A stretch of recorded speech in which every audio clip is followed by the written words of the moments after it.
শুধু এতটুকু কথা বলবো, আমরা যার ওফাত ও বেলাদাতকে কেন্দ্র করে খুশির দিন উদযাপন করতেছি। ঈদ মানে তো খুশি। তার সম্পর্কে আল্লাহ পাক বলতেছেন, আউযু বিল্লাহি মিনাশ শাইতানির রাজীম, আমা আরসালনাকা ইল্লা রাহমাতাল লিল আলামিন। এই আয়াতের মর্ম অনুযায়ী আমরা বুঝতে পারি যে ধর্মের যে বর্ণের মানুষই হোক না কেন,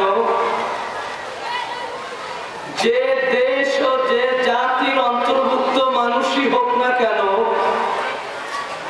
মানুষ কিংবা জিন, দেব দানব যাই হোক না কেন,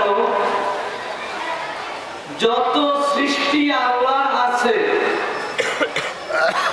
গ্রহ রবি চন্দ্র সূর্য, পাহাড় পর্বত নদ নালা গাছপালা জীব জানোয়ার মানব দানব, যত সৃষ্টি আল্লাহর আছে, এই সৃষ্টিকুল যে পরিমাণ নবী মুহাম্মদ রাসূলুল্লাহ সাল্লাল্লাহু আলাইহি ওয়াসাল্লামকে অনুসরণ করতে সক্ষম হবে, এই সৃষ্টি যে পরিমাণ রাসূল পাকের আনুগত্য ও অনুসরণ করতে সক্ষম হবে, সেই সৃষ্টি সেই পরিমাণ দুনিয়াতে সে সুখ ও শান্তির অধিকারী হবে।